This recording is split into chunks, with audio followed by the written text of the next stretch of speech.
राज्य क्षेत्र शासन अधिनियम 1963 का संशोधन करने वाला विधेयक। 30 दिन से ज्यादा जेल में रहोगे तो अपनी कुर्सी छोड़नी होगी, फिर चाहे कोई मंत्री हो, सीएम या फिर पीएम। गृह मंत्री अमित शाह ऐसे प्रावधान वाले 3 बेहद अहम बिल संसद में पेश कर चुके हैं। अगर ये पारित होते हैं तो इसका सीधा असर देश की राजनीति पर पड़ेगा। सरकार का दावा है कि इससे राजनीति ज्यादा साफ और जवाबदेह बनेगी, लेकिन विपक्ष का कहना है कि इसका इस्तेमाल राजनीतिक हथियार की तरह भी हो सकता है। इस वीडियो में हम इस बिल से जुड़े 5 पॉइंट्स समझेंगे। ये भी जानेंगे कि विपक्ष इसके खिलाफ क्यों है। सबसे पहले वो कौन से 3 बिल हैं जो संसद में पेश किए गए। सबसे पहला है संविधान 130वां संशोधन बिल, यानी कॉन्स्टिट्यूशनल अमेंडमेंट बिल। इसके अलावा union territories amendment bill 2025, J and K reorganisation amendment bill 2025। ये 3 बिल जो हैं संसद में गृह मंत्री अमित शाह द्वारा पेश किए गए। इस बिल का जो मेन सार है, जो पॉइंट है, वो ये है कि अगर 30 दिन जेल में रहोगे तो पद से हटना होगा। देखिए, अगर चाहे वो पीएम हो, सीएम या फिर मंत्री, अगर गंभीर आपराधिक केस में 3 दिन से ज्यादा जेल में रहते हैं या फिर हिरासत में रहते हैं तो उन्हें अपनी कुर्सी छोड़नी होगी। अगर कुर्सी नहीं छोड़ते हैं तो उन्हें कुर्सी से हटा दिया जाएगा।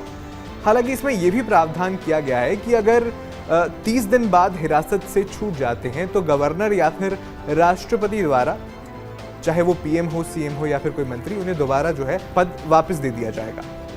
इसके अलावा एक मेन पॉइंट ये होगा कि गंभीर अपराध की परिभाषा भी इसमें तय होगी। देखिए, ये बिल या ये जो प्रावधान है ये तभी लागू होंगे जब कम से कम 5 साल या उससे ज्यादा की सजा वाला कोई मामला हो। किसी मामले में सजा हो जिसमें कम से कम 5 साल या उससे ज्यादा की सजा का प्रावधान हो, यानी सिर्फ गंभीर अपराध के मामलों में ही ये जो केस है, ये जो बिल है या ये जो नया कानून बनेगा बाद में, ये उसमें लागू होगा। उसके बाद ही जो है 30 दिन वाला जो हमने पहले डिस्कस किया वो पॉइंट लागू होगा। इसके अलावा संविधान में क्या क्या बदलाव करने होंगे सरकार को ये जो कानून बनाने के लिए, तो संविधान में संशोधन जो होगा वो आर्टिकल 75, 164 और 239 ए में बदलाव किया जाएगा, ताकि तीनों जगह केंद्र, राज्य और केंद्र शासित प्रदेशों में ये लागू हो सके। अब सरकार का क्या दावा है? देखिए, केंद्रीय गृह मंत्री अमित शाह का कहना है कि ये कदम राजनीति में पारदर्शिता और नैतिकता बढ़ाने के लिए लाया गया है, ताकि जो आपराधिक मामलों में फंसे नेता हैं वो हाईएस्ट पोस्ट पर ना टिक पाएं। अमूमन हमने देखा है कि किस तरह से ज्यादातर जो देश के नेता हैं उन पर कोई ना कोई आपराधिक मामले दर्ज होते हैं। अब विपक्ष की क्या प्रतिक्रिया है, ये बहुत इंपॉर्टेंट मुद्दा है। देखिए, विपक्षी दलों का कहना है कि सरकार इस कानून का इस्तेमाल विपक्षी नेताओं को निशाना बनाने के लिए कर सकती है। आप भी जानते हैं कि अक्सर ये आरोप लगता है कि जांच एजेंसियां, उनका जो है केंद्र सरकार दुरुपयोग करती है। खासतौर पर जो विपक्ष के नेता हैं उन्हें जेल में डालने के लिए इस एजेंसियों को जो है इस्तेमाल किया जाता है। मैंने अभी उदाहरण दिया दिल्ली के मुख्यमंत्री का, आप झारखंड के मुख्यमंत्री का उदाहरण लीजिए। विपक्ष का ये आरोप लगातार रहा है कि जो केंद्रीय जांच एजेंसियां हैं उसका इस्तेमाल सरकार विपक्ष की आवाज को दबाने या फिर विपक्षी जो राज्य हैं उसमें अफरा तफरी, उथल पुथल लाने के लिए इस्तेमाल करती है।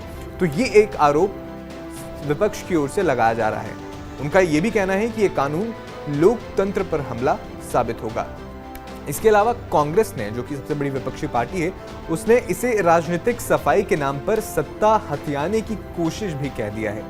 देखिए, पहले भी मैंने यही बात कही कि विपक्ष की ओर से लगातार जो भी जांच एजेंसियां हैं, आप देखिए जितने भी विपक्षी नेता हैं उनके खिलाफ जितने भी मामले दर्ज हैं, विपक्ष लगातार ये कहता है कि सरकार जो है विपक्ष की आवाज़ को दबाने के लिए, विपक्षी नेताओं को धमकाने के लिए या उन्हें अपनी पार्टी में शामिल कराने के लिए, उन पर दबाव बनाने के लिए इस तरह के झूठे केस लगाती है, ताकि जो है जनता में उनकी छवि खराब हो, ताकि जब चुनाव आए तो जो नेता हैं उनकी छवि कहीं ना कहीं धूमिल हो और उनके खिलाफ प्रचार करके चुनाव में इसका इस्तेमाल किया जा सके।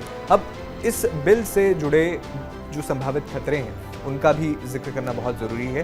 देखिए, अगर किसी नेता पर झूठा या राजनीतिक दबाव में केस दर्ज होता है तो वो बिना दोष साबित हुए ही पद से हटाया जा सकेगा। तो ये बहुत इंपॉर्टेंट पॉइंट बनता है।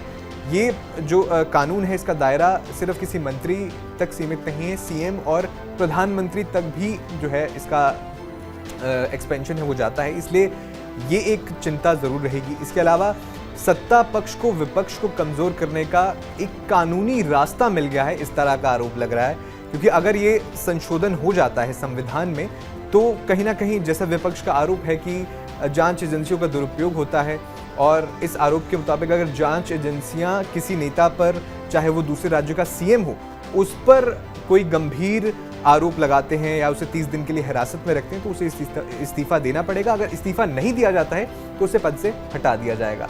इसके अलावा लंबी ट्रायल प्रक्रिया में निर्दोष नेताओं का करियर और छवि दोनों दांव पर लग सकते हैं और उन्हें एज ए पॉलिटिकल टूल चुनाव में उनके खिलाफ प्रचार करने के लिए भी बाद में इस्तेमाल किया जा सकता है। तो ये सब खतरे थे और इस बिल के हमने मेन पॉइंट्स डिस्कस किया। आपका इस वीडियो पर क्या कहना है हमें कमेंट बॉक्स में ज़रूर बताएं।